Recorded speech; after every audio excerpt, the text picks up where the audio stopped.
c'est une société capitaliste. Donc, voilà, pour prendre des offres, il faut peut-être prévenir 3 mois à l'avance, des trucs comme ça.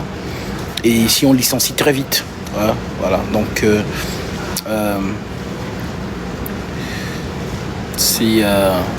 en tout cas, c'est parti en mise. Voilà, je vais revenir aux États-Unis pour baptiser ceux qui n'ont pas pu prendre le baptême.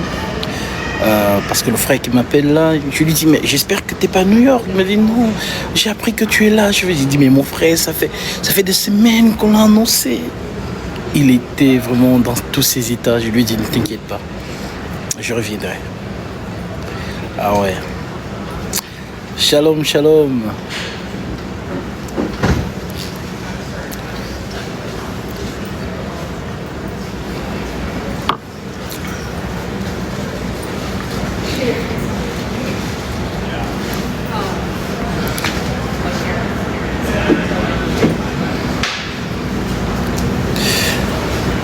Ouais.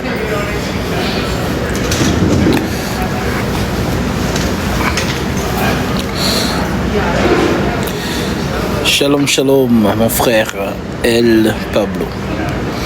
Shalom, shalom. Je sais qu'il est peut-être trop tard de votre côté. Moi, il est 18h03 ici. Mon vol est dans 4 heures. Voilà, donc je suis parti très tôt de l'hôtel. Et là, je vais bien me reposer ici dans le salon business. Vous croyez que les nouveaux cieux seront en haut? Comment ça? J'ai pas compris ta question, mon frère Mervédic. Les nouveaux cieux seront en haut, c'est-à-dire, j'ai pas compris ta question. Il est 23h à Lomé. Ouais. Donc vous êtes dans le futur, moi je suis dans, voilà, je suis dans le passé. Bonjour homme de Dieu, vous prenez aussi de l'alcool? Où est-ce que c'est interdit de prendre de l'alcool? Si vous me donnez l'écriture qui nous interdit de boire de l'alcool dans justement l'enseignement apostolique, voilà, je suis preneur. Sinon, tous les prêtres du Vatican, voilà, parce que eux, nouvelle terre plutôt. La nouvelle terre. Justement, quand on parle de la nouvelle terre, ce n'est pas celle-ci. En fait, le Christ, justement, c'est ce qu'on appelle même aussi la nouvelle Jérusalem. On aura l'occasion d'en parler. Mais justement, ce n'est pas dans cette dimension. Voilà. C'est dans une autre dimension. Bonsoir. Oui, Azaria. Je peux de temps en temps prendre un verre de champagne ou voilà, un verre de whisky. Voilà. Il n'est même pas interdit, ni à moi, ni à aucun chrétien, de prendre voilà, un peu de vin. Voilà, ça c'est pas... Ceux qui vous ont dit, qui vous disent cela sont dans la loi. Moi, je suis dans la grâce, je suis dans la liberté. Voilà, Christ m'a affranchi. Shalom, ministre de Jésus-Christ. Shalom, mon frère. Comment vas-tu?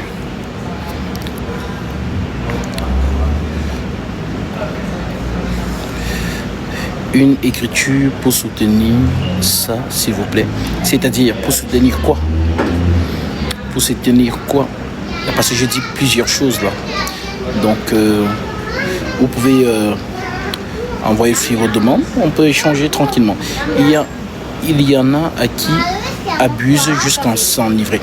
Ça, c'est pas bien. Ça, c'est pas bien. Voilà. L'alcool ne nous est pas interdit. Le vin, notamment. Mais oui, c'est l'excès, l'ivresse qui est interdit. Qui est interdit. Pourquoi? Parce que déjà, lorsqu'on parle de manière voilà, de l'éthique, de la moralité, une personne ivre n'est pas lucide. Tu es en danger non seulement pour toi-même, mais pour les autres aussi.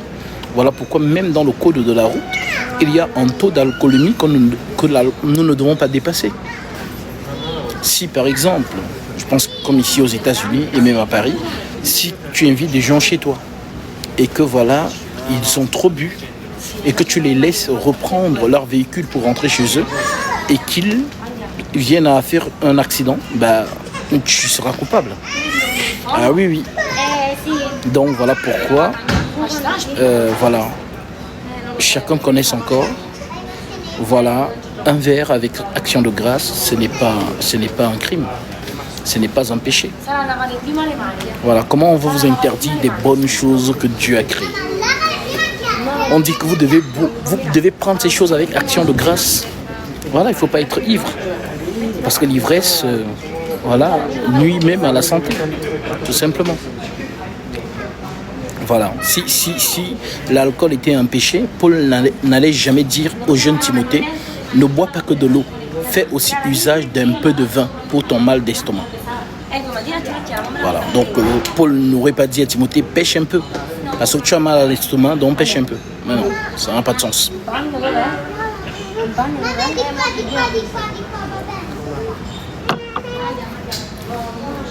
Vous savez, bois à l'honneur de Dieu. Amen. Je bois avec action de grâce. Vous savez, moi, je ne suis pas dans l'hypocrisie des prêtres. Ce sont les pharisiens des temps modernes. Ce sont des gens qui ont des vices, vous ne pouvez même pas vous imaginer. Voilà pourquoi ils vous montrent tout dans l'apparence de la piété. Il n'y a pas plus menteur que les prêtres. Ok? Donc, si vous attendez de voir de moi, genre, le comportement des prêtres là, vous ne me verrez pas. Moi, je suis comme mon Seigneur. Voilà, je suis moi. Voilà, nu devant le Seigneur. Le Seigneur connaît tout de moi. Voilà, donc même si je fais semblant devant les gens, mais le Seigneur connaît les faiblesses de tout un chacun. Voilà donc pourquoi le vrai chrétien est celui qui, justement, marche dans voilà, la sanctification. Est celui qui rend grâce pour la vie que Dieu lui donne. Voilà pourquoi l'Écriture dit soyez toujours joyeux. Rendez grâce en toutes choses, car c'est à votre égard la volonté de Dieu en Jésus-Christ. 1 Thessaloniciens chapitre 5. Donc vous qui êtes déjà si on commence à vous sortir les dossiers des religieuses du Vatican, vous n'êtes pas prêts. Vous n'êtes pas prêts entre ce qui se passe. Il y a des dossiers que vraiment, si vous êtes au courant de ça, vous allez dire, mais voilà, donc voilà, si ces gens vous séduisent par leur apparence de la piété, voilà, c'est votre souci. Moi, je reste moi. Je suis Gasby. Voilà, je suis un jeune, voilà, qui aime le Christ et qui aime aussi les bonnes choses. Voilà, je l'ai un de mes parents. Voilà, donc on me dit même, je vois même des messages, des commentaires qui mais lui là, il s'habille bien. Donc s'habiller bien, c'est aussi un péché. C'est incroyable. Vous êtes dans un... Franchement, c'est le pourquoi les États-Unis, enfin, ici aux États-Unis, c'est quand tu vois même quelqu'un qui mène une vie de premier ordre, mais c'est waouh. C'est est-ce que tu peux me donner un conseil pour que moi aussi je sois comme toi? C'est comme ça la moralité ici. Mais en Afrique et en France, c'est incroyable. C'est-à-dire que les gens sont aigris, les gens sont jaloux, les gens sont... Voilà. C'est incroyable. Hein? Voilà, c'est incroyable.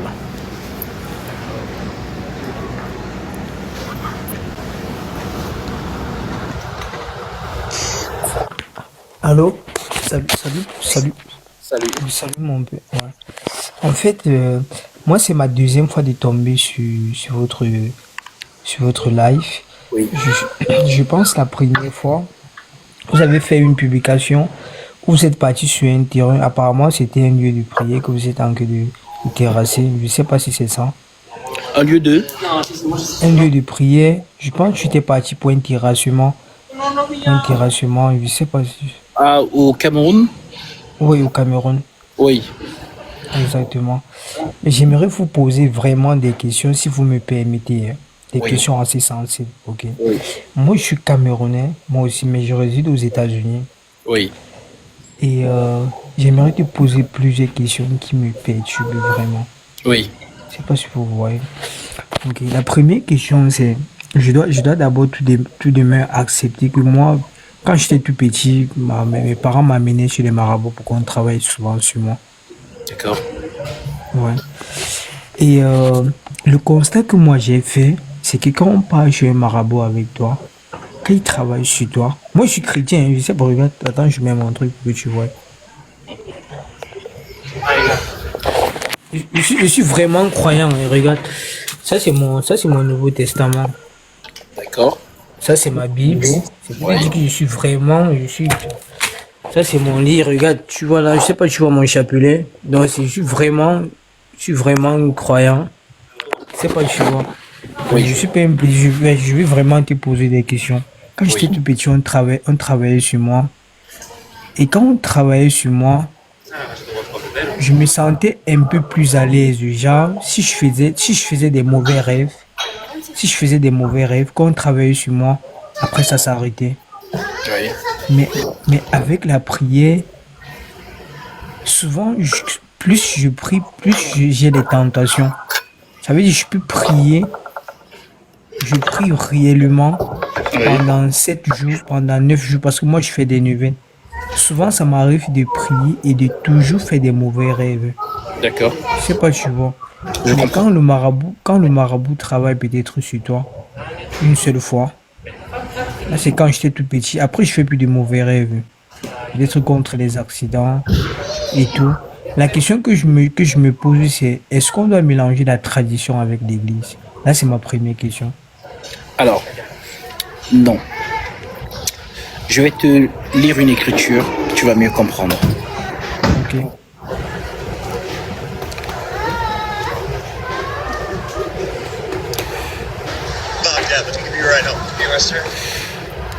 Je suis avec toi dans Acte chapitre 10.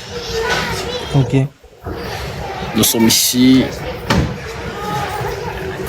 au verset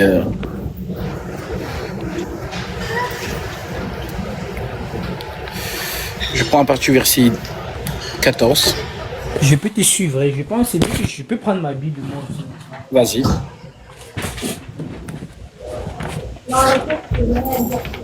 Ok.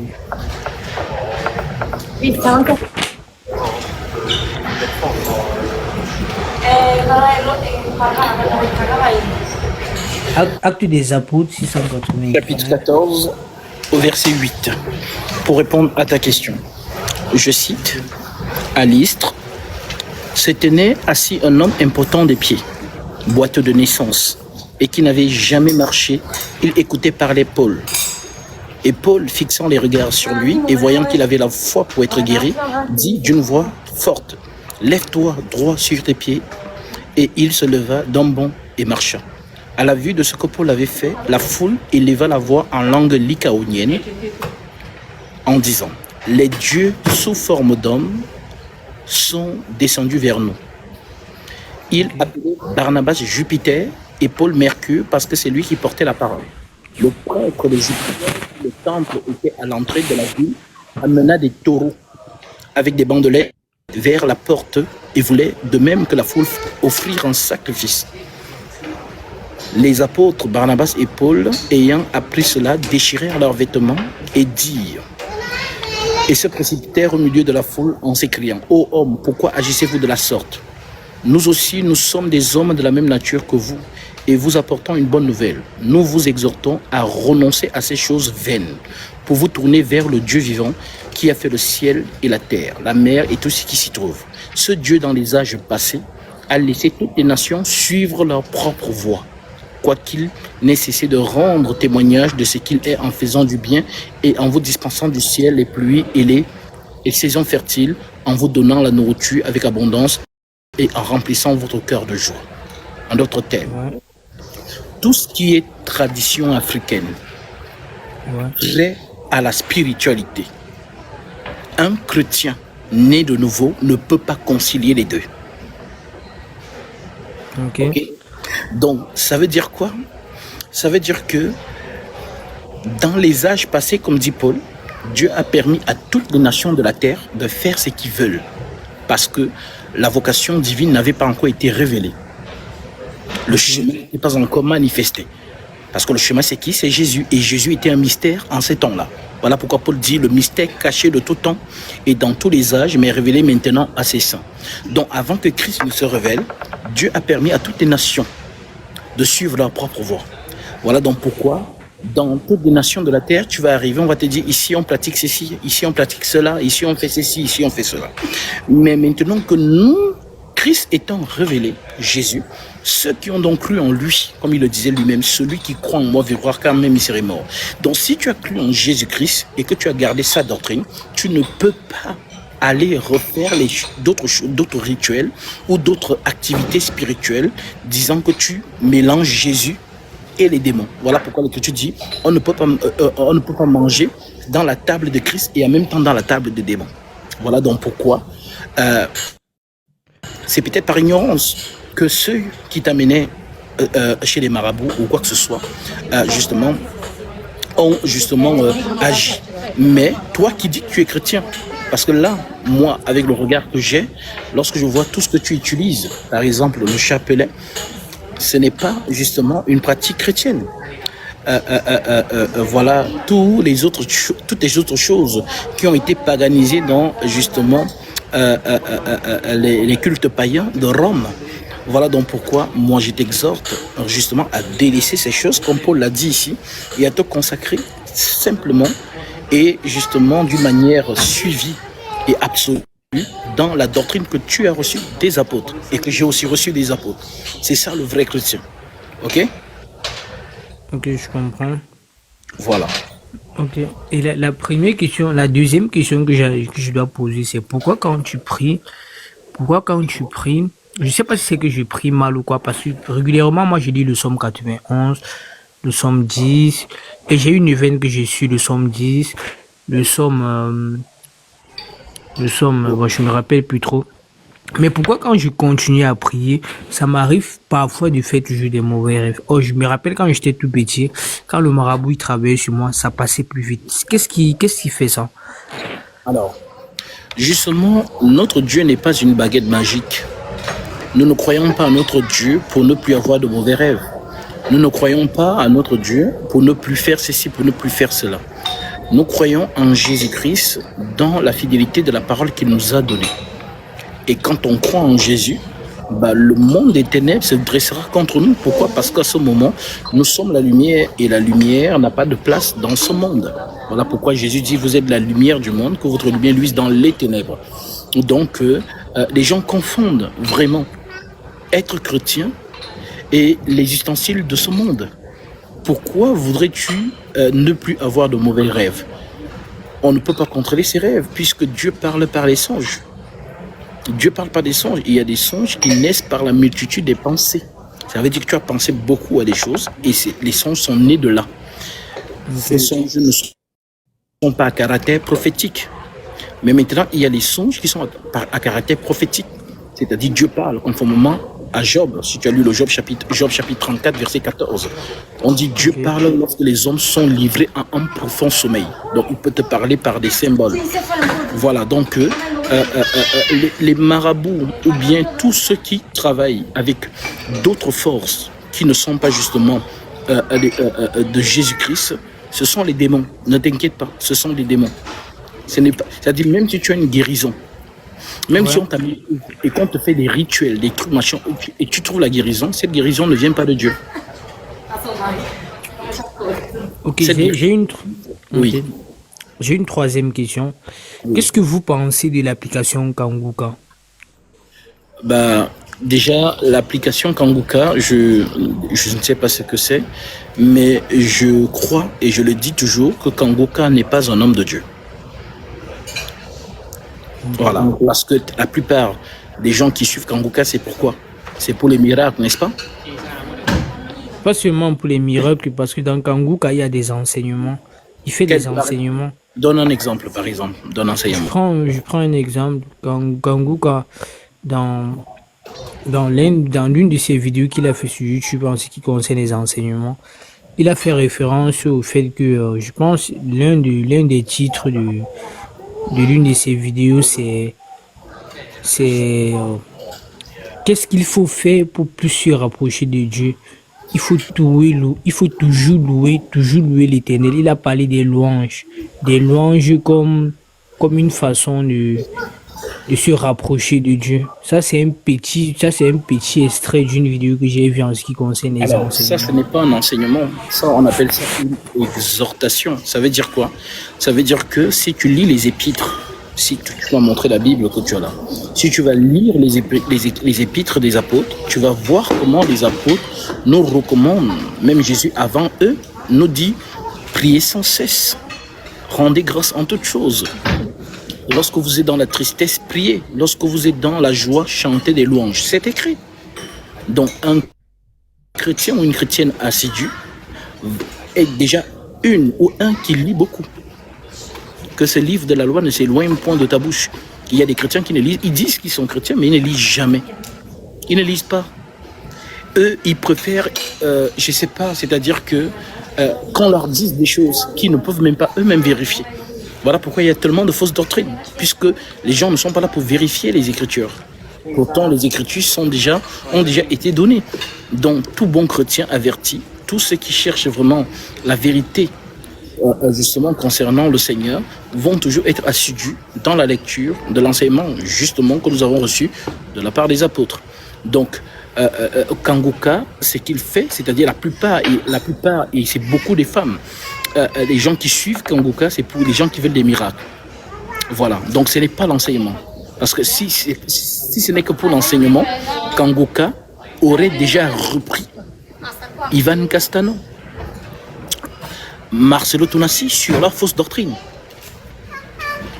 Pourtant, ils sont dans le même réseau. Voilà pourquoi moi, par exemple, je n'ai pas... Oui. Tu sais le pourquoi je dis cela? Moi, ça fait presque 3 ans que moi je suis Kanguka. Et moi, j'ai pris le temps de l'étudier. Kanguka, dans ses lectures, pour lui, il ne veut pas savoir si tu es catholique, si tu es protestant, si tu es témoin ou quoi. Pour lui, il parle comme toi tu parles là. Pour lui, tu es appelé à prier, tu as appelé à adorer le Seigneur. Pour lui, il ne fait pas de demande d'argent. C'est pas, il ne demande pas d'argent. Il prie chaque jour, il prie pour les malades. Sans te mentir. C'est ça, vraiment, Oui. c'est ça la confusion. C'est ça la confusion.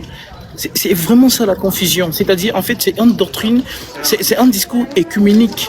Oh, voilà, tu es musulman, ça ne m'intéresse pas. Tu es catholique, ça m'intéresse. Venez. Non, ce n'est pas la doctrine des apôtres. On dit que l'Église doit avoir la même pensée. On dit que l'Église doit parler le même langage. On dit que l'Église doit avoir le même sentiment. C'est ça l'Église. Donc on ne peut pas dire que nous sommes frères si nous ne confessons pas la même chose. Le corps de Jésus, c'est l'unité de l'esprit. Donc tu ne peux pas me dire que toi, tu es... Donc, par exemple, en fait, depuis qu'on t'entend parler, on a l'impression que en fait, c'est un peu comme un bouquet. Tu mélanges un peu tout. C'est-à-dire que tu as une partie, on va dire, de ce que tu as vécu chez les marabouts, ce que tu vis dans le Vatican en tant que catholique romain, et ensuite tu écoutes ici, tu écoutes là. En fait, c'est un peu comme si c'est un bouquet. C'est comme si en fait, Regarde, en fait, moi, je peux te dire vrai, moi, je suis chrétien, catholique, mais je suis pas baptisé. Je me baptise je me baptise le 4 avril. Et sans te mentir, pour moi, que tu sois protestant, que tu sois n'importe quoi, du moment où tu as la crainte de Dieu, et du moment où tu partages les valeurs que Dieu demande, notamment ses 10 commandements, pour si le moi, musulman te dit la tu es même chose, tu chrétien. fais comment? Mais regarde l'autre commandant. Si le musulman te tient le même discours, c'est qui te dirait serait faux ou vrai? Moi, j'ai pas d'amis musulmans, mais si jamais j'ai un ami musulman et que lui, il a la crainte de Dieu, parce que je pense que même les musulmans, avant d'être musulman, tu es d'abord, tu crois en un seul Dieu, qui est le Père Tout-Puissant. Tu vois dans ce que je te disais. En fait, déjà, vous ne savez pas c'est quoi adorer Dieu, c'est quoi craindre Dieu. C'est quoi la crainte de Dieu, selon les Écritures? La crainte de Dieu, craindre Dieu, c'est mettre Dieu au devant du tout. C'est de dire que Dieu, c'est Dieu, il n'y a personne qui peut se mesurer à lui. Selon l'écriture, C'est fait tout truc en pensant à lui. Donc, avant de faire n'importe quoi, tu dis, qu'est-ce que Dieu, il doit penser de cet acte que je suis en train de faire. Pour moi, c'est alors, ça, craindre Dieu. moi je vais te répondre avec l'écriture. Ok? La crainte de Dieu, c'est le commencement de la sagesse. Ok? Ok? Donc, Ok? craindre Dieu, ce n'est pas craindre dans le sens, je sais pas, dans une compréhension humaine, genre j'ai peur de Dieu. Non, la crainte de Dieu, c'est de marcher dans ses voies. Notamment nous, les chrétiens, nous marchons dans la crainte de qui? Jésus a dit quoi? Si vous m'aimez, gardez mes commandements. Donc la doctrine, voilà pourquoi je te parlais de l'unité de l'esprit. Ça veut dire que qui s'appelle frère, qui s'appelle sœur, c'est celui et celle qui ont gardé le fondement de la doctrine. Pourquoi? Parce qu'ils sont dans une même racine. Ils ne sont pas divergents. C'est le corps du Christ, ce n'est pas notre corps, c'est le corps de Jésus. Alors, comme c'est le corps de Jésus, nous devons donc être dans ce corps, dans une même pensée. On ne peut pas être frère et avoir des pensées divergentes. Non, ça, c'est pas le corps du Christ. Donc, tu ne peux pas dire que, si le musulman craint Dieu. Non, le musulman n'a pas la crainte du Seigneur. Parce qu'il ne croit pas en lui, il ne croit pas que Jésus est mort et ressuscité. Pourtant, c'est le pilier même de la foi chrétienne. La mort et la résurrection de Jésus. Le musulman ne croit pas ça, mais il va te dire qu'il craint Dieu. Et tu vas le voir très pieux. Oui, tu vas voir des musulmans pieux, mais ils ne croient pas que Jésus soit mort et ressuscité. Vois-tu? Ok? Donc, voilà pourquoi, moi, ce que je vais t'inviter à faire, comme je vois que tu es dans une quête tu es un peu comme dans une recherche, je t'invite Ouais. à lire beaucoup. Tu peux commencer dès ce soir. Non, moi, je lis. Moi, j'ai tout lu Marc. Je connais Marc totalement. J'ai tout lu Matthieu. Là, je suis en train de vouloir lire Luc. Donc, je prends le temps pour vraiment, parce que moi, j'en ai marre d'avoir peut-être. Il y a tellement de religions, monsieur. Tellement. Peut-être même 200 religions. Justement. Mais à un moment donné, toi, en tant que commun de mortel, parce que tu ne sais, moi, je suis né, je suis jeune. J'ai peut-être que 23 ans, 24 ans, 25 ans. Mais qui suis-je pour partir au milieu de 200 religions et savoir quelle religion est mieux pour moi? Déjà que j'ai pas fait les études en théologie. Déjà que je Non, sais mais tu pas. n'as pas besoin de tout ça. Qui t'a dit que tu avais besoin de ça? Mais pour comprendre la Bible, moi je pense que la Bible c'est Ce un n'est livre pas qui est ton rôle. difficile. Ce n'est pas ton rôle de comprendre la Bible. Dans les choses de Dieu, il y a ce qu'on appelle justement l'ordre. Dieu n'est pas un Dieu de désordre, mais un Dieu de paix. Ça veut dire quoi? Ça veut dire que dans le corps du Christ, il y a les dons qui s'expriment. C'est le don de l'enseignement qui doit t'enseigner toi. Toi, ton rôle, c'est de lire. Et quand tu as lu, lorsque l'enseignement viendra, tu comprendras mieux. Et quand tu dis que tu as lu Marc, ainsi de suite, ça, ce sont les évangiles, c'est bien. Mais maintenant, après les évangiles, il faut donc lire les épîtres de Actes chapitre 2 jusqu'à la dernière lettre qui est la lettre de Jude, qui est donc la ligne de conduite de tous les chrétiens. Donc si tu es en accord avec tout ce que tu vas lire dans les Actes des apôtres, donc Acte 2 jusqu'à la dernière épître qui est l'épître de Jude, tu vas voir que ce que tu as chez toi là, comme statuette de Marie ou bien les chapelets, tu vas jeter ça. Pourquoi pas? Parce que tu ne vas pas retrouver les premiers chrétiens, notamment contemporains des apôtres, faire ces choses. Ces choses sont venues après. Mais qui les a inspirés? Ce ne sont pas les apôtres. Ce n'est pas les apôtres qui ont enseigné ça. Ce sont des doctrines qui sont venues plus tard. Donc voilà donc pourquoi moi je t'exhorte. Je sais que tu es peut-être dans une quête, une recherche, mais déjà en tant que chrétien, le chrétien a une idée absolue qu'il n'y a qu'une seule vérité et la vérité c'est Jésus-Christ. Le chrétien ne parle pas en disant que je ne sais pas, il y a tellement de religions dont je ne peux pas prétendre que j'ai la vérité. Non, le chrétien est la vérité. C'est ce que le Christ dit de nous. Vous êtes la lumière du monde. La lumière dont on parle, ce n'est pas l'ampoule ou alors l'éclair. La lumière dont on parle, c'est la vérité. Nous sommes la vérité du monde. Pourquoi? Parce que nous avons cru à la vérité qui est Jésus-Christ. Et nous marchons par ses mœurs. Donc, la seule vérité absolue que tu trouveras et sur laquelle tous les chrétiens sont fondés, c'est l'enseignement des apôtres. Éphésiens 2:20. Vous avez été édifiés sur le fondement des apôtres et des prophètes, Jésus-Christ lui-même étant la pierre angulaire. Donc, voilà ce que je vais te conseiller. Lis les épîtres des apôtres et puis si tu me revois dans un autre live, envoie ta demande et j'aurais vraiment envie de t'écouter sur ce que tu auras lu et qu'est-ce que tu auras justement compris. Ok? On va faire ça. Ok, ouais, je comprends. Ça marche. Oui, j'ai vraiment aimé la conversation et j'espère que peut-être prochainement on pourra peut-être avoir le temps de mieux Bien discuter parce sûr, que sans te je suis là mentir, pour ça. parce que Je suis là moi, pour ça. Tu vois, les puisque, âmes, ce sont les âmes. Tu es une âme qui a besoin. En fait, tu es en quête, tu es à la recherche. Et tu as besoin de connaître la vérité. Si toi, tu tombes, par exemple, sur les griffes d'un prêtre, il va te mélanger. C'est-à-dire qu'il va te sortir de la doctrine apostolique et il va t'amener le dogme. Et c'est ce dogme-là qui est affiché, par exemple, sur ton profil, le chapelet. C'est-à-dire que si tu demandes à Pierre, si Paul ou Jacques ou les premiers saints avaient les chapelets, ils n'avaient pas ça. Ce sont des choses post-apostoliques. Donc, voilà pourquoi, justement, il faut que tu reviennes à la saine doctrine. Voilà, et puis, moi, je te reste disponible pour toutes les questions que tu auras, justement, à la lumière de ce que tu vas lire. Moi, j'ai vraiment besoin que tu fasses d'abord cet exercice, que tu lises d'abord, et ensuite, on pourra, justement, mieux parler. ok. OK? Et en ce qui s'agit des canaux pour pouvoir communiquer avec vous, c'est juste sur TikTok. Alors, il y a le numéro du groupe WhatsApp où tout le monde voilà, peut me joindre. Tous ceux qui veulent me joindre par le numéro du groupe WhatsApp. Tu peux faire une capture d'écran, ça va s'afficher dans les commentaires. Tu pourras faire la capture d'écran et puis tu peux m'appeler. On peut avoir cette conversation au téléphone et puis on peut même prendre du temps pour lire ensemble. Et puis Là, je pense que c'est correct. D'accord, C'est ça marche. vraiment correct. Ok, mais je retrouve pas ok. C'est le numéro de la France. Oui. Moi, là, par exemple, je suis actuellement aux États-Unis. Si tu m'avais peut-être contacté avant, tu aurais pris ton baptême aussi.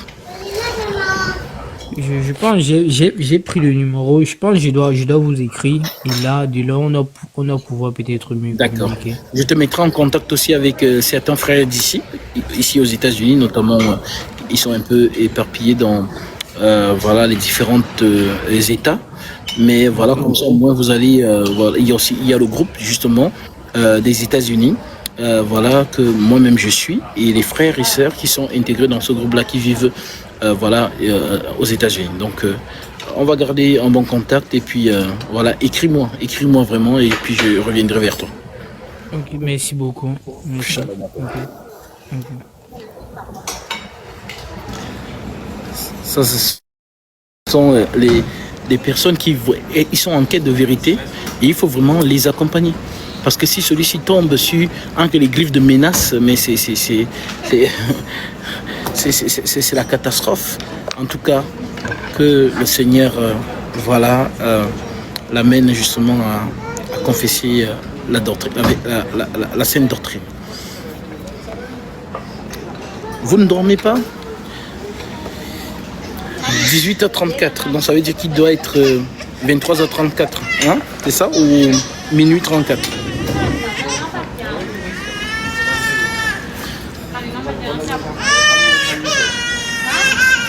Ah ouais.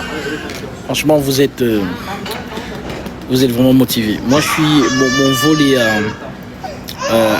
dans 4 heures de temps, donc j'ai tout mon temps ici au salon business. Voilà pourquoi je voulais juste échanger avec vous à ce qui était voilà, Martinique 19h35. Île Maurice 3h35. L'île Maurice, vous êtes vraiment dans le futur, au vrai futur même.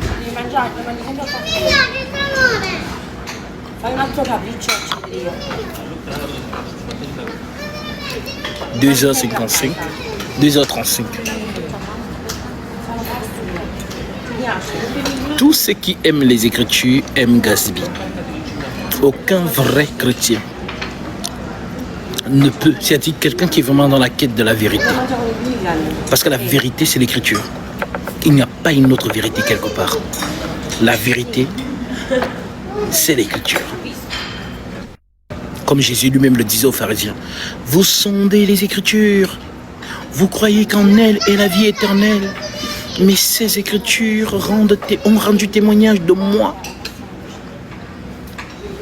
Comment tu peux dire que tu es chrétien, chrétienne, mais tu ne confesses pas les Écritures? Toi, tu confesses les dogmes. Comment, qui t'a séduit? Qui t'a arnaqué, en fait? Qui t'a séduit?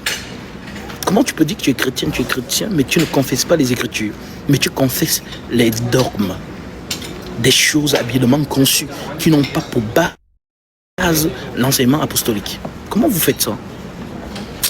En tout cas, l'enfer, il y aura la bagarre générale là-bas. Non, ne vous inquiétez pas. Tous les prêtres que vous applaudissez, catholique à vie, hein, ce sont vos discours, catholique à vie, il n'y a pas de souci. La mort arrive. Et c'est là où tu vas comprendre. Là, tu vas appeler, non, il n'y aura plus personne. Les Écritures, comme nous ont dit les apôtres, de demeurer fermes à ce qu'ils nous ont enseigné. Et bravo à ceux qui ont gardé la fermeté de ces enseignements. Bravo vraiment à vous. Ils confessent la tradition. Alors, j'ai pas très bien compris. J'ai pas très bien compris. Alors, je vais goûter un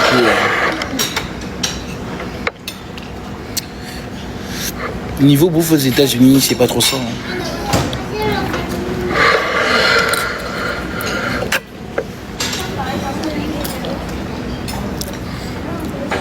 Mais j'avoue que dans mon hôtel, ils cuisinent très bien, franchement. Apparemment, ce qu'ils mangent le plus, ce qu'ils aiment le plus ici, c'est le poulet. Wow. Il y a vraiment la malbouffe partout. Les Américains n'ont pas le temps. Et voilà. On est toujours en train d'acheter, emporter. Voilà. Donc c'est vraiment une société qui va à 1000 à l'heure. En France, vraiment, niveau qualité de vie, c'est vraiment, on mange bien en France. Le poulet, c'est trop doux. Ouais. Ouais, ici, ils aiment beaucoup le poulet. Mais le poulet, ici, quand tu le manges, si ce n'est pas un bon poulet, c'est comme le carton. C'est comme si tu mâchais du carton.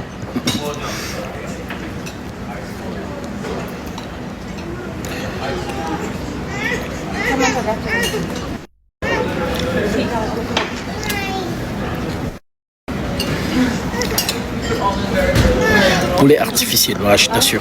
Ah, franchement, ça a tous les rangs. N'importe quoi, Jésus c'est qui est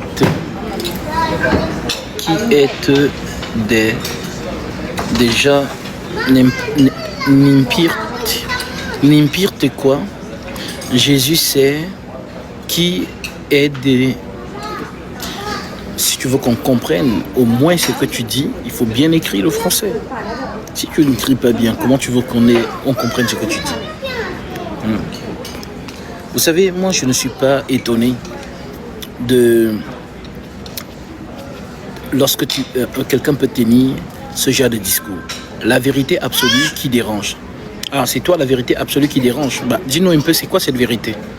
Tu peux envoyer ta demande, on peut échanger. Voilà. C'est quoi cette vérité absolue?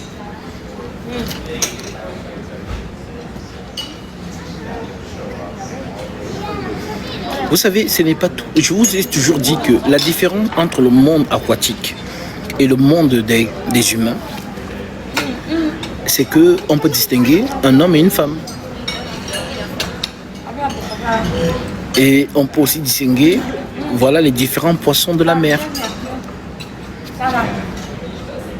Mais ce qu'on ne voit pas, c'est l'identité spirituelle des hommes et des femmes. On ne voit pas ça. Nous avons tous la même tête, les mêmes mains, les mêmes pieds. Mais ce qu'on appelle la marque de la flétrissure, beaucoup l'ont dans la conscience, des fils du diable. Ça, je vous le dis. Quand vous regardiez Judas Iscariote, c'était un homme. C'était un homme. Mais Jésus l'appelle comment? Démon. N'est-ce pas moi qui vous ai choisi, vous les 12? Et l'un parmi vous est un démon. Mais essayez un peu de comprendre ça. C'est-à-dire que Judas ressemblait à Pierre, à Paul, comme il était comme un peu tous les hommes. Mais Jésus dit que c'est un démon. Donc cela nous montre quoi? C'est que vous marchez, vous travaillez même avec des démons dans vos lieux de service. La personne que tu salues, c'est son identité. Donc toute personne qui déteste Jésus, qui blasphème son nom, jusqu'à sa mort, cette personne justement est un démon. Ne cherchez pas de midi à 14h.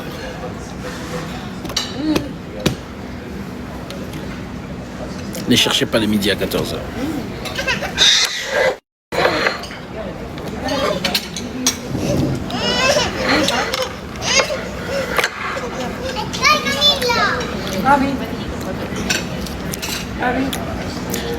Ouais.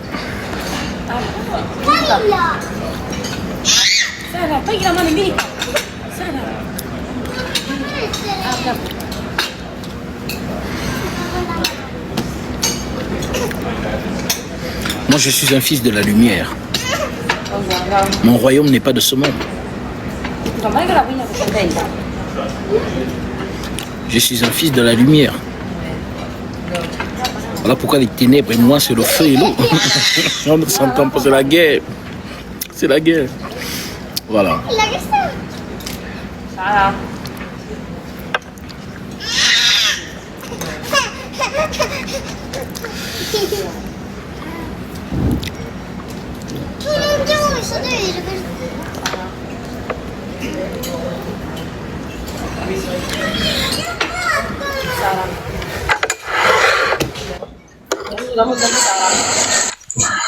Shalom, shalom frère.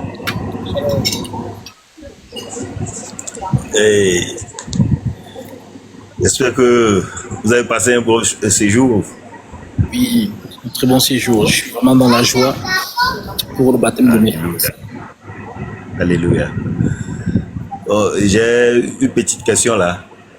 Et c'est bon, c'est pas moi-même, c'est pour une sœur.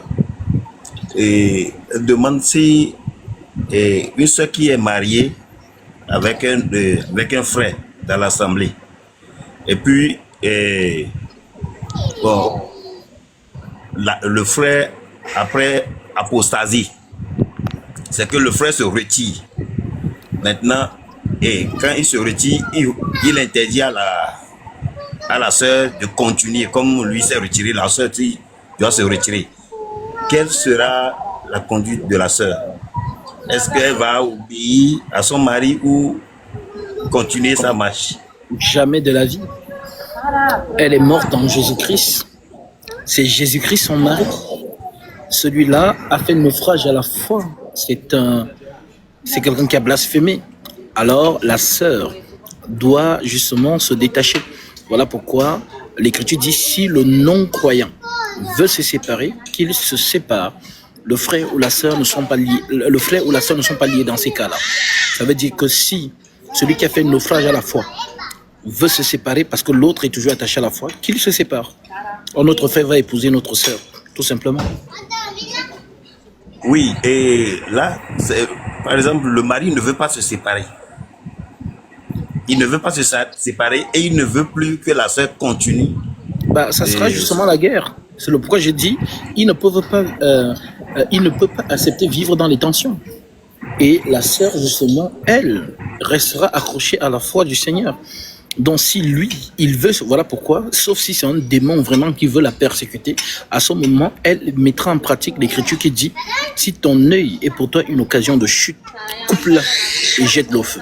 Mieux vaut pour toi d'entrer dans le royaume des cieux avec un œil que d'entrer avec les deux yeux dans la géhenne. En d'autres termes, on ne parle pas de cet œil-là, bien évidemment. Donc on fait mention ici de ce qui justement est un obstacle pour toi, pour la foi. Tout ce qui va justement essayer de t'empêcher, voilà, de réussir ta vocation, coupe ça et jette ça, tout simplement. C'est un sermon. Permets-moi de lire un peu ce que hybride de haut rang. Jésus, c'est un qui est derrière. Réveillez-vous. Et c'est toi qui vas nous réveiller. Franchement, va dormir. Je pense qu'il est un peu tard. Tu as besoin de sommeil. Hein? La vérité absolue qui dérange. des gros noms sur TikTok, mais vraiment, je ne sais pas dans quelle obédience on t'a lavé le cerveau, mais tu me fais pitié. Voilà, donc nous nous sommes rêvés. Voilà, nous sommes dans la vérité, le Seigneur Jésus-Christ. Toi, ce que tu confesses, si ce n'est pas le Christ, c'est Satan. Tout simplement. Voilà, donc je vais même te bloquer. Va dans ta démonologie. Oui, mon frère. Donc, c'est ça la réponse. Ouais, parce que la sœur disait que, comme l'Écriture dit, que la femme ne se sépare pas de son mari. Donc, si le mari... Dans le Seigneur. Lorsque nous sommes dans le Seigneur, si par exemple, la sœur est mariée et que son mari ne persécute pas sa foi, bah, la sœur, justement, elle n'est pas persécutée, donc elle continue sa foi. Maintenant, si maintenant tu es un homme qui veut absolument que tu réunis Jésus-Christ, que clairement, tu vas t'opposer. Tu vas t'opposer. À ce moment-là, le Seigneur ne te tiendra pas rigueur. Parce que même l'Écriture qu'il donne dans Éphésiens chapitre 5 parle du chrétien et de la chrétienne. Maintenant, lorsque par exemple, Pierre nous dit dans 1 Pierre chapitre 3, femmes, soyez de même soumises à vos maris. Si quelques-uns n'obéissent pas à la parole, qu'ils soient gagnés sans parole, par la conduite de leurs femmes, en voyant leur manière de vivre chaste et réservée. Donc ici, nous sommes ici, voilà, une sœur peut-être qui a épousé un frère justement qui est un peu récalcitrant dans les Écritures, et justement, on dit donc que par le comportement de la sœur peut ramener ce dernier. Maintenant, si, le cas précis que tu as mis sur la table, c'est que la personne a justement blasphémé, la personne s'est retirée de la foi et veut aussi que sa femme, entre guillemets, se retire. À ce moment-là, non. S'il veut partir, qu'il parte. Donc ce n'est pas une question de « Ah non, moi je ne veux pas me séparer ». Non, il faut bien comprendre cette écriture. Voilà, le fait que la sœur est enracinée dans la marche, et qu'ils étaient ensemble, et que l'autre fait naufrage à la fois et veut absolument que la sœur quitte. Non. Ça, c'est ce qu'on appelle même la séparation.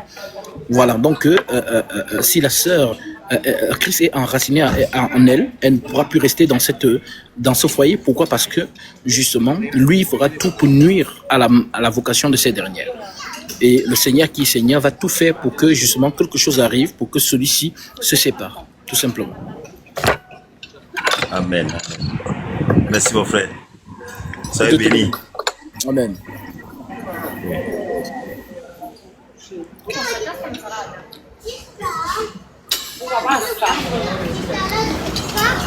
Donc, ne vous laissez pas faire, les sœurs. Si vous traversez, vous êtes vous-même persécutés. Vous avez un mari qui vous persécute pour la foi en Christ, ne vous le laissez pas faire. Voilà, c'est ici l'Écriture qui dit: celui qui aime son père, sa mère plus que moi n'est pas digne de moi. Celui qui aime sa fille, son fils plus que moi n'est pas digne de moi. Matthieu chapitre 10. N'oubliez pas ce verset. Donc rien sur cette terre ne peut être comparé à votre marche en Jésus-Christ. Si quelque chose est pour toi une occasion de chute, tu jettes ça. Coupe ça, tu jettes. La foi, ton combat. Voilà pourquoi Paul dit que ceux qui sont mariés soient comme s'ils ne l'étaient pas. Car la figure de ce monde passe. En Corinthiens 7, c'est écrit. Donc que personne ne vous manipule. Si vous voyez que ton mari ou ta femme, peut-être ça peut être le cas d'un frère. Ah, moi je ne sais pas qu'est-ce que représente la foi dans votre vie. Mais moi rien ne peut venir mettre. Quoi? Moi? Tu veux déranger ma foi, je te mets de côté.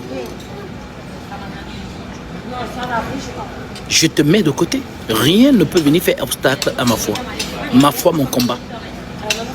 Ma foi, mon combat. Donc, si vous êtes un peu timide dans la foi et tout ça, et que vous n'avez pas vraiment encore percuté ce que c'est, il s'agit ici du salut de votre âme.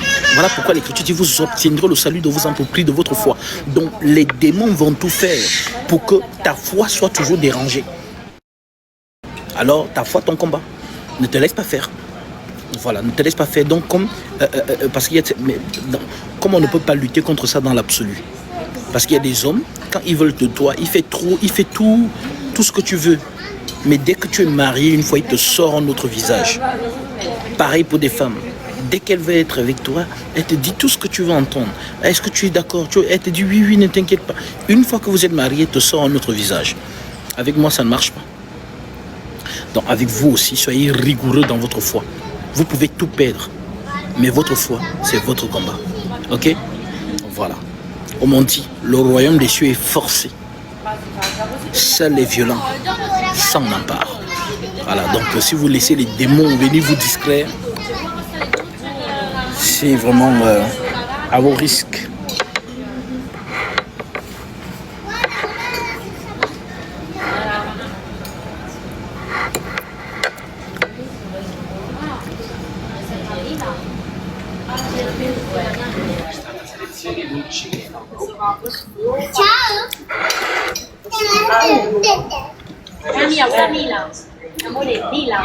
Shalom.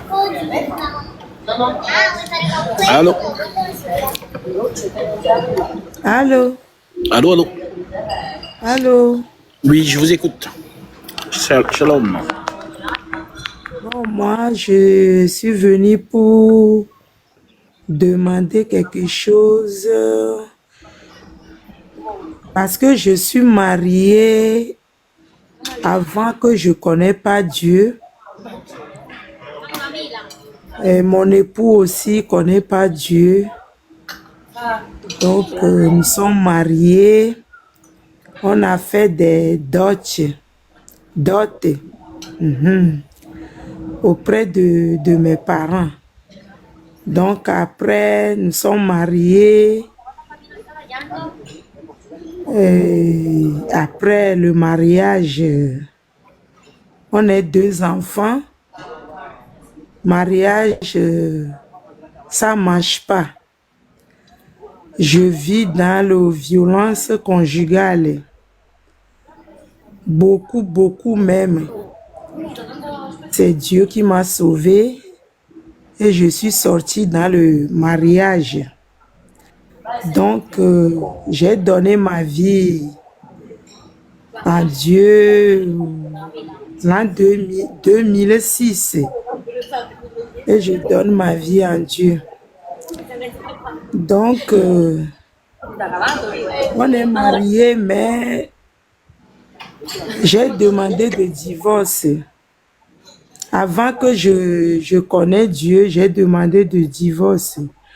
Il a refusé de continuer de me menacer de mort si je suis été signé devant le juge avec le divorce. Ton sang va couler par terre. Donc, dans ce moment, j'ai eu peur. Donc, j'ai laissé tout tomber et je continue comme ça. Ça fait à peu près 11 ans maintenant. On ne s'est pas vu. Même le problème des enfants, on ne se parle pas, mais aujourd'hui, grâce à Dieu, les enfants, ils sont grands. Donc, ils sont plus des enfants, ils sont adultes. Donc, dans ce côté, Dieu merci. Mais moi, je suis toujours comme ça. Mariage, il est toujours comme ça. Mais je donne ma vie à Dieu aujourd'hui. Est-ce que si j'ai trouvé quelqu'un, est-ce que je peux marier devant l'église? Alors, premièrement, déjà que le Seigneur te fortifie. Secondo, l'église ne marie pas les gens. Aucun apôtre n'a célébré un mariage. C'est une fausse doctrine du Vatican. Si vous lisez les épîtres, si vous consultez la Bible, vous allez voir qu'aucun apôtre n'a célébré un mariage. Parce que le mariage est lié à la famille. C'est la famille, en d'autres termes, le père de la jeune fille qui marie sa fille, tel que Paul le dit dans 1 Corinthiens chapitre 7. celui qui a résolu dans son cœur de marier sa fille. C'est le père qui marie sa fille. Donc ça n'a rien à voir avec l'église. Ça n'a rien à voir avec l'église. Donc, si, justement, parce que par rapport à ce que tu nous as raconté, lorsque une sœur en Christ est dans un foyer où elle est victime de violences conjugales, mettez la loi de la société en pratique. Car l'Écriture dit aussi, obéissez à vos autorités. Le civil, le pénal. C'est-à-dire que dans une société, lorsqu'on nous marions à la mairie c'est justement le civil.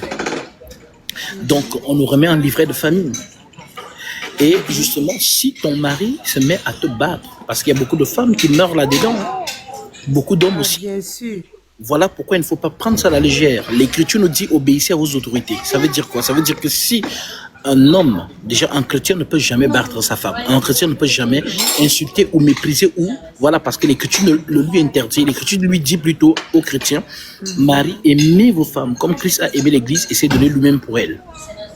Donc, jamais, l'Écriture dit jamais homme n'a justement détesté son propre corps, mais il prend soin, il la nourrit comme Christ se fait pour l'Église, parce que nous sommes membres de son corps.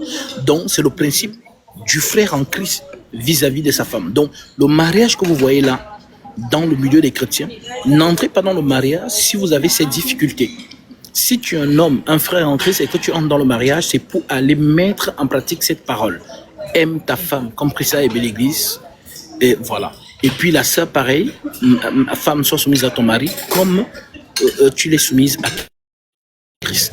Donc voilà pourquoi je dis qu'un chrétien, une chrétienne, un vrai chrétien ne peut jamais battre sa femme, ne peut jamais insulter sa femme, ne peut jamais la mépriser. Maintenant, si tu es marié donc avec quelqu'un qui est non chrétien et qui manifeste dans ce comportement de violence, va à la police. Va signaler, sinon tu vas mourir. Dieu ne t'a pas envoyé mourir dans un mariage, ça n'existe pas. Dieu n'a pas envoyé une sœur, une femme d'aller souffrir dans un mariage à mort. Non, ça n'existe pas. Donc si justement la société a régi des lois et que justement tu te trouves en danger vis-à-vis justement d'un homme qui te menace de mort, voilà, il faut aller signaler cela. Il faut aller signaler cela parce que c'est ta vie qui justement est en jeu.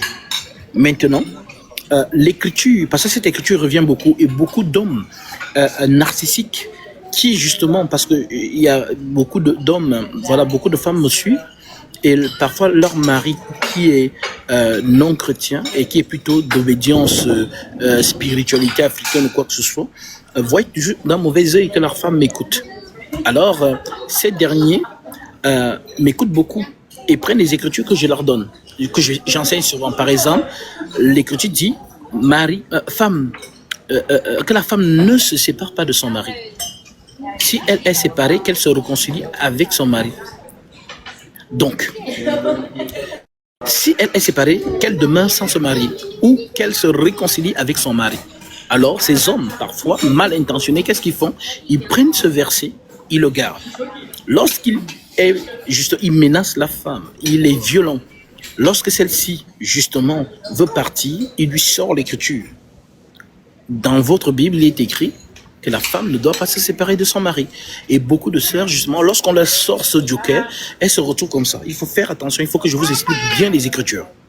Le Seigneur dit, déjà, l'Écriture est donnée aux chrétiens. L'Écriture dit, femme, c'est Paul qui dit, hein, ce n'est pas moi qui dis, mais le Seigneur. Femme, ne te sépare pas de son mari. Que la femme ne se sépare pas de son mari. Si elle est séparée, parce qu'elle peut se séparer, mais la condition, lorsqu'elle se sépare, c'est qu'elle ne se remarie pas. Si elle est séparée, qu'elle demeure sans se marier ou qu'elle se réconcilie avec son mari. Et que le mari ne repudie point sa femme. En d'autres termes, une femme peut être fâchée contre son mari, décide de partir. Maintenant, elle a deux options. Soit de ne plus revenir Et elle demeure comme ça sans qu'aucun homme ne la touche, jusqu'à ce qu'on l'informe que son mari est mort. Comme ça, le lien du mariage est coupé parce que c'est le lien de mariage se coupe par la mort. Voilà pourquoi Paul dit une femme est liée une femme est liée à son mari aussi longtemps qu'il vit. Si le mari meurt, elle est libre de se marier à qui elle veut, seulement que ce soit dans le Seigneur. Voilà donc pourquoi il est très important de comprendre, parce que c'est aussi un clin d'œil pour les sœurs qui ne sont pas encore mariées. Ne dites pas oui facilement. Le oui de la femme, c'est à vie. Il faut faire attention avec le oui que les hommes qui vous demandent de mettre le genou au sol, là, il faut faire attention avec. Parce que lorsque tu dis un oui à un homme, si ton père valide ça, c'est chaud sur toi. Donc il faut vraiment bien discerner ce dernier. Donc, par rapport à ton cas, ma sœur, je ne sais pas si vous êtes toujours mariée, si vous êtes toujours dans cette situation de violence conjugale. Je ne suis pas encore mariée. Ça fait 11 ans maintenant. 11 ans. Donc 11 ans. Sans dire bisous à aucun homme. Jusqu'à 11 ans, je suis célibataire. 11 ans, mon frère. D'accord. Et je suis célibataire. Mais ce qu'on dit dans les églises, on dit que quand tu es marié, il y a un problème comme ça, tu ne peux pas marier d'autres hommes. Donc, c'est le pourquoi je veux bien savoir. C'est-à-dire, le mariage où tu étais avec ce monsieur-là, il t'a doté, tu as dit, c'est-à-dire qu'il t'a doté chez ton père. Oui. Voilà. Maintenant, il y a eu des problèmes de violence conjugale, ainsi de suite. Vous vous êtes séparés, c'est ça? Oui, oui. Chacun vit de son côté. Oui. Donc, au civil, vous n'êtes pas mariés. Oui, nous sommes mariés à la mairie. C'est ça le civil. Donc, vous êtes mariés à la mairie. Donc, vous êtes mariés traditionnellement et vous êtes mariés à la mairie. À la mairie. Mais à ce jour, avec ces violences conjugales, qu'est-ce qui s'est passé? Est-ce que vous vous êtes séparés? Est-ce qu'il y a eu un divorce? Ou alors, justement, vous faites ce qu'on appelle, vous vivez séparés. Vous êtes mariés, mais vous vivez séparés. Oui, c'est ça que je vous ai dit au début, que j'ai demandé. Comme le problème, il est arrivé, je n'en peux plus. Donc, comme je suis quittée dans le domicile, la première chose que j'ai fait, je suis été voir les assistants sociaux, des choses comme ça pour demander le divorce. Donc, comme on a envoyé la convocation, dans ce moment, il paniquait. Et après ce qu'il fait, il suicide dans l'appartement. Il a suicidé. Donc, c'est l'affaire comme, franchement, c'est... Alors, est-ce que lui... J'ai trop subi dans ce moment, il retrouve la maison cicatrice. Donc, avec tout ça, ça m'a fait peur le moment qu'il a sorti dans le mot maison cicatrice. Donc, le menace, si c'est que vous tu poursuivre toujours que va divorcer devant le juge. Donc, si je sors, ton sang va couler par terre. Donc, dans ce moment, il y a mes familles qui m'ont dit qu'il faut laisser tomber de tout ça. Quand tu es sauvé maintenant, tu n'es plus dans l'appartement. Donc, laissez. Donc, dans ce moment-là, j'ai tourné la page. Je parle plus de divorce, chacun à son côté. On parle pas des enfants. Donc, ça veut donc dire que votre divorce au niveau de la justice a été prononcé, oui ou non? Non, parce que le jour que le divorce va prononcer, donc c'est moi, c'est-à-dire que c'est moi seul qui est l'avocat. Donc, c'est mon avocat qui lui a envoyé le courrier. Alors, Donc, comme il a envoyé le courrier, donc le menace commençait, je veux pas y aller, je veux pas. Donc, alors, j'ai tout laissé tomber. J'ai tout laissé tomber et je le vois plus. Ça fait longtemps, je le voyais plus. ça fait 11 ans que tu n'as pas de ces nouvelles. Non, j'ai des nouvelles. Et ça veut dire qu'il a fait quoi? Lui aussi, il a refait sa vie ou comment c'est? Avec les enfants. Mais il se marie non plus. Il ne marie pas. Les enfants me parlent, non. Il sortait avec ça ne marche pas. Il sortait avec ça. Toute manière, ici en France, je ne sais pas si où vous vivez, je ne sais pas si votre mariage s'est passé en Europe ou je ne sais pas où vous vivez.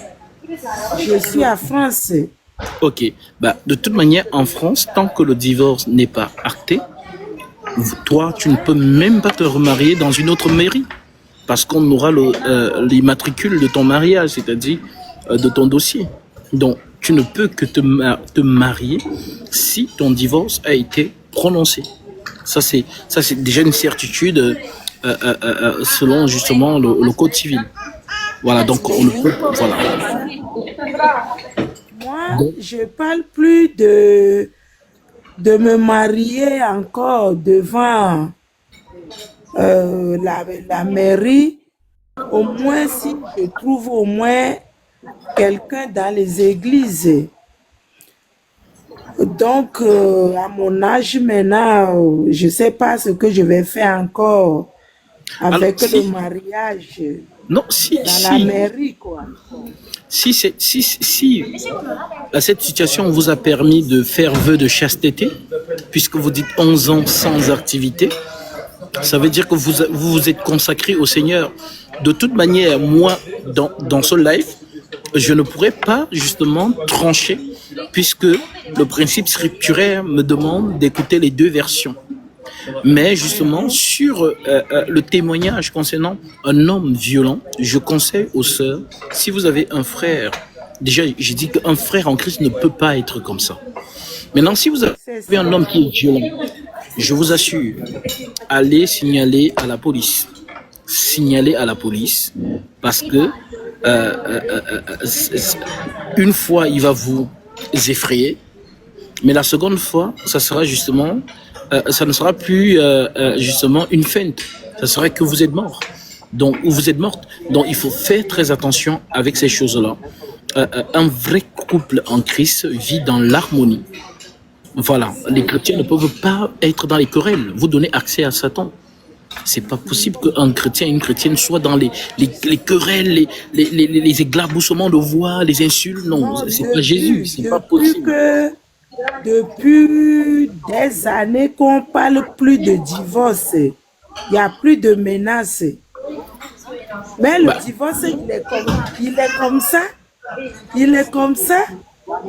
Lui demande pas, il y a les enfants qui lui demandent, bon, qu'est-ce que tu attends? Comme tu veux plus de notre maman depuis des années, donc comme elle qui a demandé de divorce et tu as refusé, toi, tu vas aller demander, comme ça, toi, tu peux marier.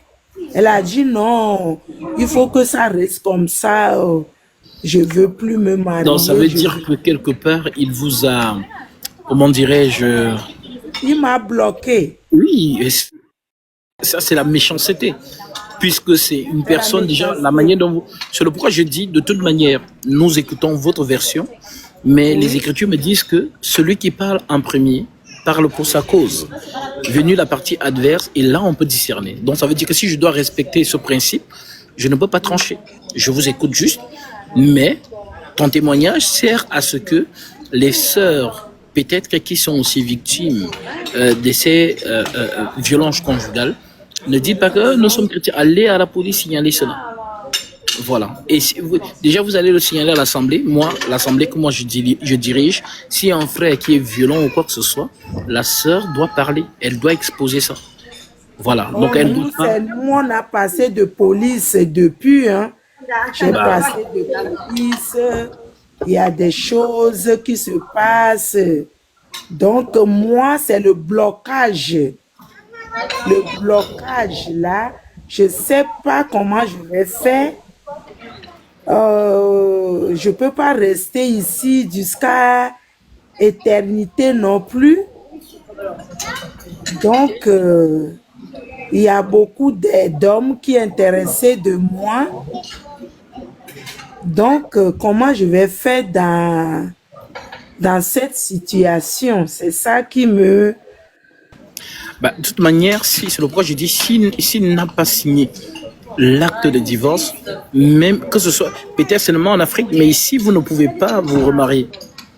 Voilà, vous ne pouvez pas vous remarier ici parce que justement, il faut que si vous êtes allé en justice, ça doit être prononcé.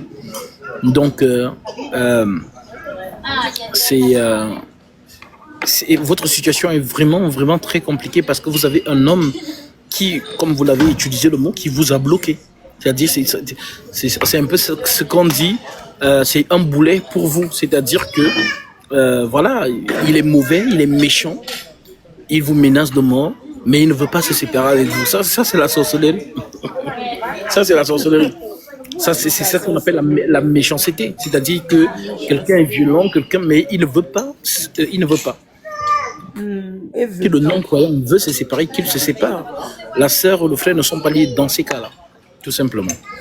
En tout cas, Donc, moi, je veux me avec souvenir. ça, frère, avec ça, si j'ai trouvé quelqu'un, la personne qui est intéressée de moi, si je lui parle de cette situation et je lui parle à côté des dots seulement, est-ce que ça, sans mariage de mairie, ça peut pas marcher? De toute manière, ça ne peut pas dans le sens où même le monsieur qui va te doter vaudra à un moment et même pour vous, voilà, au niveau des droits, on va dire ça comme ça, parce que le mariage civil, la dot n'est pas reconnu au niveau civil. La dot, c'est quelque chose de famille. Mais maintenant, au niveau civil, c'est le mariage qui est reconnu. Ça veut dire quoi? Ça veut dire qu'une femme qui a un acte de mariage est automatiquement aussi une héritière de son mari. Donc, c'est autant de choses. Donc, moi, je vais me souvenir de vous dans mes prières parce que même s'il a décidé de ne pas vous libérer et que son comportement montre une personne qui ne vous veut pas du bien, le Seigneur est Dieu et lui, il peut justement voilà, tourner son cœur pour que celui-ci te libère, à proprement dit. Qu'il vienne lui-même te dire, bon, ok, je veux divorcer. Et il divorce. Voilà. Donc, il n'y a que de cette manière-là. Donc, je me souviendrai de toi dans mes prières, tout simplement. Amen, frère. Amen. Sois béni. Sois béni également. Shalom. Sois béni. Amen. Shalom.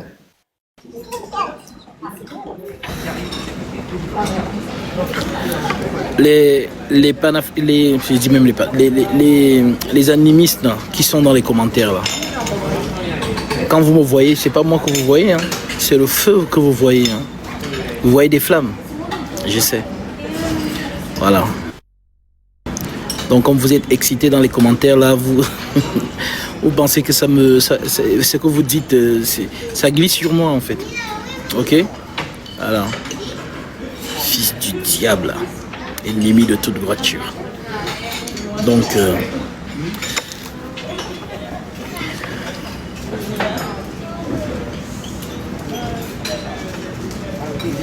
il reste quelques heures pour me décider. Je veux ce qui est juste. Alors, je te donne... j'arrive sur Paris demain. Voilà. Là, je suis à l'aéroport. Mon vol est dans quelques heures. Donc, je te donne rendez-vous. Nous sommes lundi. Nous sommes déjà mardi. Mercredi. mercredi, je serai en live si le Seigneur le permet. Et puis, on pourra aborder toutes les questions liées à la doctrine, à la révélation, à la prophétie. Et pour que vous ayez justement un éclairage défini. Débat sur religion et chasteté. Rejoignez la discussion.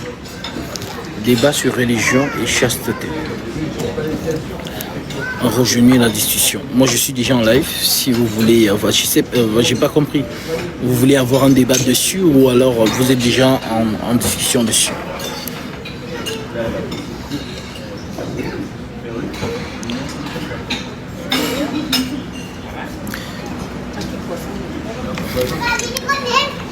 Bon. Je vais essayer d'aller. Je vais aller dormir un peu. Et puis on se retrouve sur Paris. Et Gasby revient à la vraie doctrine. Tu es égaré. Montre-moi par exemple une chose. Non mais les gens, vous êtes forts dans les commentaires. Vous pouvez monter ici. Vous me dites, ah tiens, tu as dit ça. Voilà, c'est la fausse doctrine. Gasby revient. Vous voulez... Bon, envoie ta demande. Envoie ta demande. Tu vas me dire quelle est la fausse doctrine que j'ai prêchée. On t'attend, hein?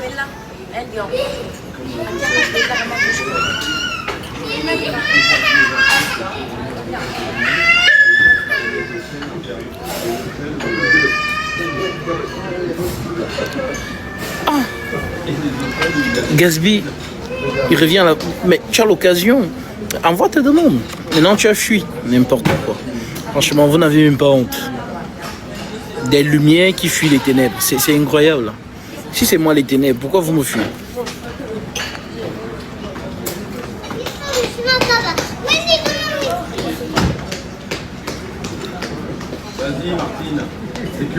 De qui es-tu fils? Je suis le fils de Jésus-Christ. C'est mon père.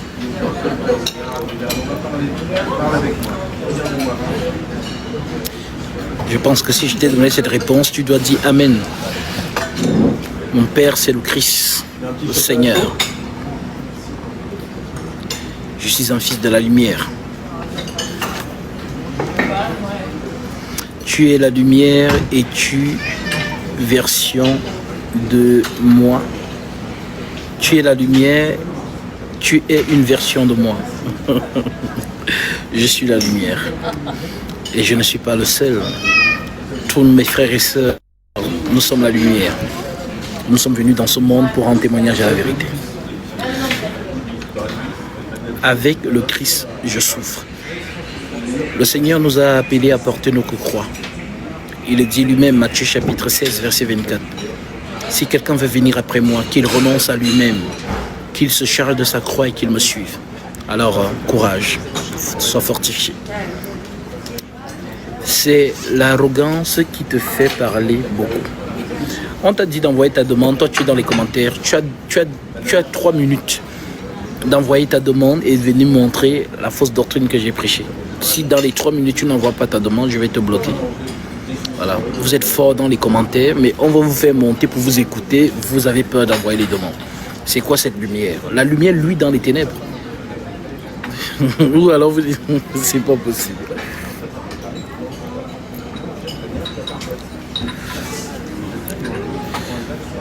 Non, il ne s'agit pas de toi, c'est pas toi qui as mis le commentaire. On parle ici de Guigui Ieleko. Tu es égaré, d'accord. Si tu le dis, même à Jésus, on lui a dit ça. Les pharisiens disaient ça à Jésus, mon Seigneur.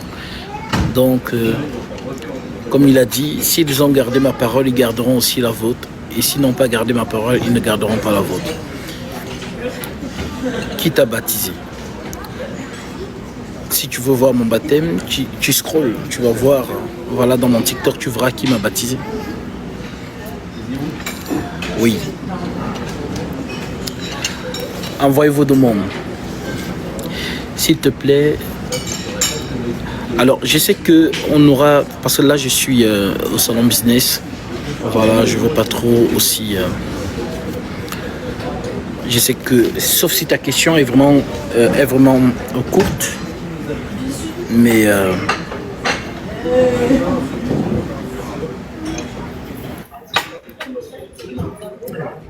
vas-y, dis-moi. Bonjour mon frère. Tu n'as pas envoyé ta demande. Excuse-moi, je vais bloquer quelqu'un. On lui demande d'envoyer sa demande, mais lui, il ne fait que faire le gros dos dans les commentaires. Non, non, excuse-moi, pardonne-moi mon frère. J'ai des questions à te poser, s'il te plaît. Vas-y. Voilà. Je suis perdu, tu vois, parce que tu sais très bien, tu ressens, je ne suis pas les règles, tu comprends? Et vous, vous êtes honteux de moi et vous comprenez pas.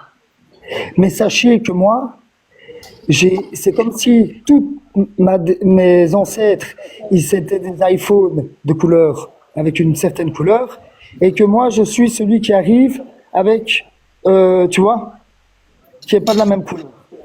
Et ça, vous comprenez pas ça. C'est difficile pour moi. Tu comprends? Essaye d'imaginer que d'un coup comme ça, au final, ta divinité décide de venir différemment.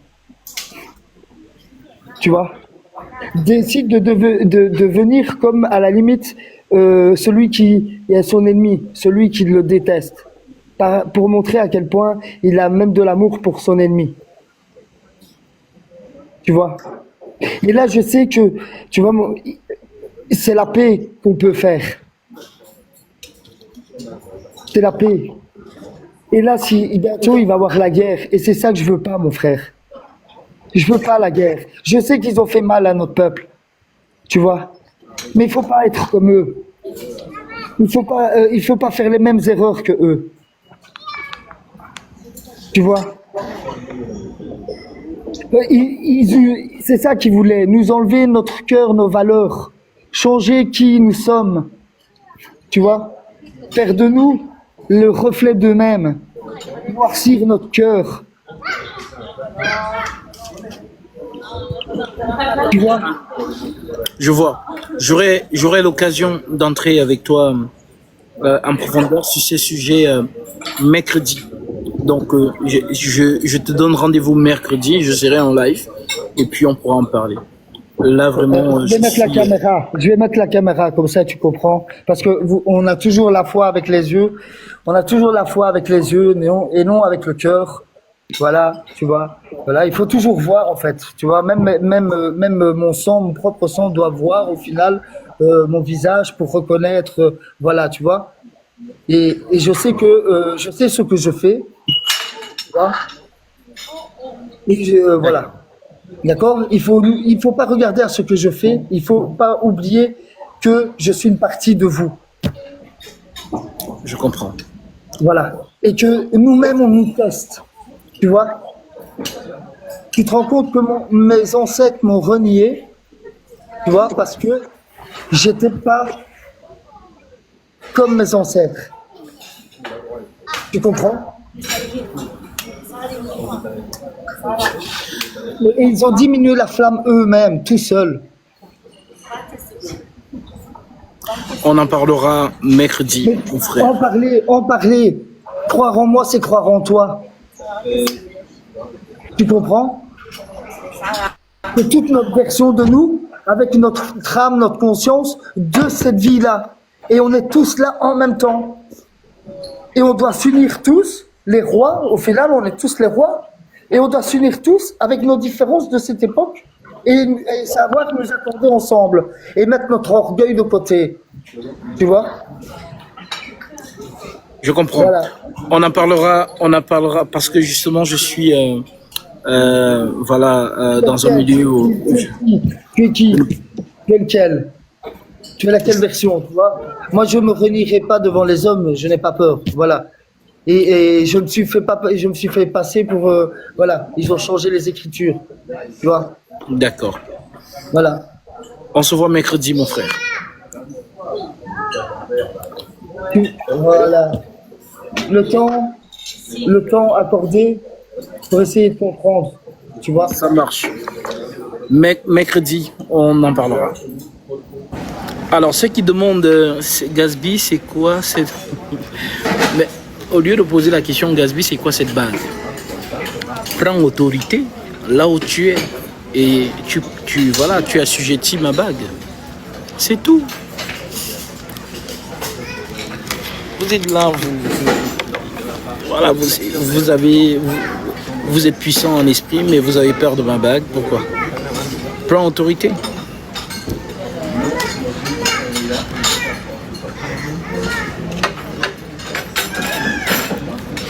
Bon. Je vous donne rendez-vous mercredi, les amis.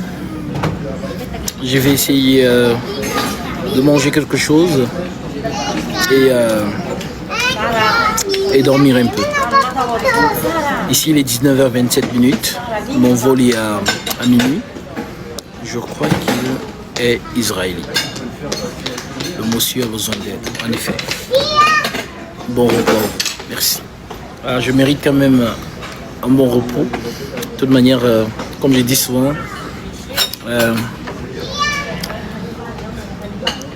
dormir en business ne remplacera jamais la douceur d'un bon matelas. Ok? Bon repos. Merci beaucoup. Que Dieu vous bénisse. Priez beaucoup. Vraiment, priez beaucoup. Lorsqu'on dit prier beaucoup, ce ne sont pas que des mots, hein. C'est vraiment une réalité. Priez beaucoup, prenez du temps dans la prière. Et quand vous priez, vraiment combattez pour que vos pensées ne s'éparpillent pas. On ne peut pas prier et penser à plusieurs choses en même temps. Il faut que la connexion soit établie. Et si vous êtes dans cette connexion, vous pourrez justement vivre le surnaturel. Voilà. Donc, que le Seigneur vous bénisse et on se retrouve à Paris. Sur ces paroles, je vous dis shalom. Que penses-tu de différentes oppositions à Dieu? Que penses-tu des différentes oppositions à Dieu? J'ai pas compris ta question. Que penses-tu des différentes oppositions à Dieu? Ça veut rien dire. Vous ne voulez pas me laisser partir. Shalom, je suis obligé de partir, je dois me reposer un peu. Et on se retrouve à Paris, ok? Il est tard chez vous. Je pense qu'il doit être 2 heures hein, à Paris. Non?